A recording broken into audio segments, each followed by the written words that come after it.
দেশি পণ্যের কম বাজেটের ভেতর যারা মোবাইল ফোন কিনতে চাচ্ছেন তারা আজকের ভিডিওটি দেখতে থাকুন। যাদের বাজেট 10 থেকে 15,000 টাকা এবং মোবাইলটা হতে হবে বাংলাদেশে, তারা এই ভিডিওটি কেউ মিস করবেন না। তো হ্যালো এভরিওয়ান, কি অবস্থা সবার, কেমন আছেন? Welcome our tech master 001 YouTube channel. আজকের ভিডিওতে কথা বলতে যাচ্ছি স্যামসংয়ের হেলিও 30 মোবাইলটি নিয়ে, যেটি আমার ডিসপ্লেতে দেখতে পারতেছেন ফোনটির লুক এবং ডিজাইনটা এবং কালারটা। সো এই ফোনটি নিয়ে আজকে আলোচনা করতে যাচ্ছি। এটি হলো স্যামসংয়ের হিলিও 30 মডেলের ফোনটি বাংলাদেশ অফিসিয়াল প্রাইস 14,999 টাকা। আজকে এই স্যামসং হিলিও 30 মোবাইলটির ফুল ডিটেলস, স্পেসিফিকেশন, কনফিগারেশন আপনাদেরকে জানাবো। যারা ফোনটি কিনতে যাচ্ছেন আপনাদের বাজেট অনুযায়ী কেমন হবে, এবং দেশি পণ্য যারা কিনতে যাচ্ছেন এই বাজেটে এই ফোনটি আপনাদের কী কী দিচ্ছে সেটা আপনারা জানতে পারবেন এই ভিডিওর মাধ্যমে। যাই হোক, স্যামসং হিলিও 30 ফোনটি রিলিজ হয়েছে জুলাইয়ের 2022 সালে, এবং ফোনটির দুটি কালার পেয়ে যাবেন, কালার মিন্ট গ্রিন এবং ফ্লেম অরেঞ্জ। কানেক্টিভিটি হিসেবে রয়েছে নেটওয়ার্ক 2G, 3G, 4G, এবং সিমে পেয়ে যাবেন ডুয়েল ন্যানো সিম, double LAN wifi hotspot, Bluetooth available, GPS available, radio FM available রয়েছে ফোনটিতে, এবং ইউএসবি হিসেবে পেয়ে যাবেন ভার্সন 2.0। ওটিসি হিসেবে এটা অ্যাভেলেবেল রয়েছে, এবং এই ফোনটিতে কোনো ইউএসবি পোর্ট নেই চার্জের। এখানে আপনারা টাইপ সি পোর্ট পেয়ে যাবেন বরাবরের মতো, এখনকার যুগের সাথে তাল মিলিয়ে। বডি ফ্রেমে রয়েছে ফোনটিতে স্টাইল পাঁচ হল ডিসপ্লে, যেটা আপনারা এখানে দেখতে পারতেছেন। এই যে পাঁচ হল ডিসপ্লে, এটা হলো পাঁচ হল। আর মিনিমাল ডিসপ্লে হলো যে মাইকের মানে কানের যে স্পিকার, ওই স্পিকার থেকে একটু যে ঢালু করে যে দেওয়া থাকে চাঁদের মতো বৃত্ত, ওইটা হলো আপনার মিনিমাল ডিসপ্লে। আর এটা কিন্তু পাঁচ হল ডিসপ্লে, যেটা একটা গোল বৃত্ত হয়ে আপনার পুরো ডিসপ্লের উপরে এক জায়গায় থাকে। যাই হোক, এই ফোনটিতে আপনারা ম্যাটেরিয়াল গ্লাস ফ্রন্ট পেয়ে যাবেন এবং লেদার ব্যাক পেয়ে যাবেন। ওকে, ব্যাকপার্ট হয়ে যাবে লেদার ব্যাক, এবং ওয়াটার রেসিস্ট্যান্ট এটার সক্ষমতা নেই, যার কারণে ক্রস দেওয়া হয়। ডিমেনশনস 165/165.2 বাই 77.5 এবং 9.5 মিলিমিটার।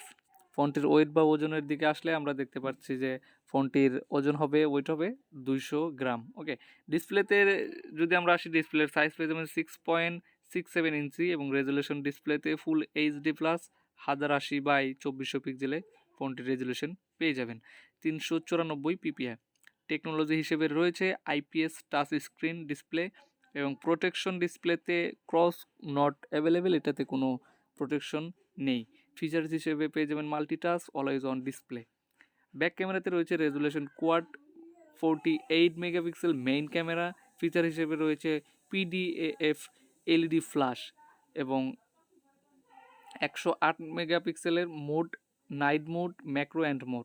ভিডিও রেকর্ডিং করতে পারবেন ফুল HD 1080pতে। ফ্রন্ট ক্যামেরার রেজুলেশন হিসেবে রয়েছে ফ্রন্ট ক্যামেরাতে 16 মেগাপিক্সেল, এবং ফিচার রয়েছে ডিসপ্লে ফ্ল্যাশ।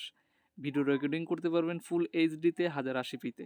ব্যাটারিতে যদি আসি, ব্যাটারি এই ফোনটিতে পেয়ে যাবেন type and capacity lithium polymer 5000 অ্যাম্পিয়ারের ব্যাটারি পেয়ে যাবেন, এবং ফোনটিতে চার্জার হিসেবে রয়েছে ফাস্ট চার্জিং 10 ওয়াটের একটা ফাস্ট চার্জিং এই ফোনটিতে পেয়ে যাবেন।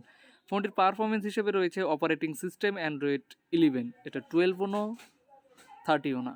ওকে, চিপসেট হিসেবে রয়েছে MediaTek Helio P70 12nm।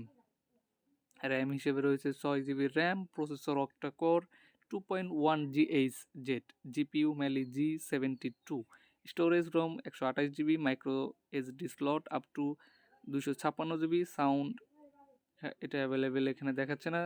Sound হিসেবে রয়েছে এখানে 3.5mm jack earphone headphone line. Features হিসেবে রয়েছে লাউড স্পিকার। সিকিউরিটি হিসেবে রয়েছে ফিঙ্গারপ্রিন্ট অন দ্য ব্যাক, মানে ব্যাক ক্যামেরার নিচে ব্যাক পার্টে যে ফিঙ্গারপ্রিন্টগুলো থাকে বৃত্ত হয়ে, গোল বৃত্ত হয়ে, সেটি এখানে বলা হচ্ছে যে ফিঙ্গারপ্রিন্ট অন দ্য ব্যাক। আপনি ব্যাক ক্যামেরায় ফিঙ্গারপ্রিন্ট পেয়ে যাবেন। ফেস আনলক এই ফোনটিতে অ্যাভেলেবেল রয়েছে, আপনি চাইলে ফেস দিয়ে আপনার লক আনলক করতে পারবেন। আদার্স নোটিফিকেশন লাইট এবং সেন্সরস, ফিঙ্গারপ্রিন্ট, অ্যাক্সেসিলোমিটার, প্রক্সিমিটি, এবং manufacture by Samsung, made in Bangladesh. So Bangladeshi পণ্য যারা কিনতে চান এই বাজেটের ভিতরে, আমি মনে করি যে ফোনটির লুক ডিজাইন এবং ফোনটির ব্যাটারি হেলথ যদি আপনারা বেশি চান, সব দিক দিয়ে এটা মোটামুটি আছে, খুবই ভালো। ওকে, কিছু কিছু জিনিস আমার কাছে একটু কমতি মনে হয়েছে, যেমনটা হলো আপনার প্রসেসরটায় খুব একটা ভালো লাগেনি, প্রসেসরটা একটু আপগ্রেড করলে ভালো হতো, এবং অপারেটিং সিস্টেম অ্যান্ড্রয়েড 11, যেহেতু এটা ওল্ড জুলাই মাসের 2022-এ, এই ক্ষেত্রে এটা মানিয়ে নেওয়া যায় আর কি। যাই হোক, আপনাদের বাজেট অনুযায়ী এই ফোনটি কেমন হবে সেটা আপনারা এই ভিডিওটি দেখেই বুঝতে পারলেন। এবং যারা ফোনটি কিনেছেন, আপনারা যারা ইউজ করতেছেন, আপনাদের ইউজার গাইড বা আপনার ইউজ করার এক্সপিরিয়েন্সটা কমেন্ট বক্সে জানিয়ে দিবেন। যারা নতুন কিনতে চাচ্ছে তারা আপনাদের কমেন্ট দেখে বুঝে নিতে পারবেন, ফোনটির এক্সপিরিয়েন্স আপনাদের কমেন্ট দেখে তারা বুঝে নিবে। তো যাই হোক, আপনার নেগেটিভ পজিটিভ যারা ব্যবহার করেছেন আপনারা কমেন্ট করে জানিয়ে দিবেন। যারা নতুন তারা অবশ্যই সেই কমেন্টগুলো আশা করি চেক করে নেবেন আমার এই ভিডিও থেকে। যারা নতুন এই ভিডিওটি দেখছেন অবশ্যই পুরাতনদের যারা ইউজ করেছে তাদের কমেন্টগুলো আপনারা দেখে নেবেন ভিডিও থেকে। ওকে, তো আজকের ভিডিওটি এই পর্যন্তই। কেমন লেগেছে Symphony Helio30 মডেলটির মোবাইল রিভিউ ভিডিওটি? আশা করছি আপনাদের ভালো লেগেছে। যদি ভিডিওটি ভালো লেগে থাকে অবশ্যই ভিডিওটিতে একটা লাইক দিয়ে কমেন্ট করে আপনার বন্ধুদের মাঝে শেয়ার করে দেবেন ভিডিওটি, এবং সবাইকে সাবস্ক্রাইব করতে বলবেন, এবং আপনি নিজেও সাবস্ক্রাইব করে আমাদের সাপোর্ট করবেন, আমাদের সাথে থাকবেন। সবাই ভালো থাকবেন, আর আমাদের ইউটিউব চ্যানেল টেকমাস্টার 001 ইউটিউব চ্যানেলের সাথেই থাকবেন। গুড বাই, আল্লাহ হাফেজ।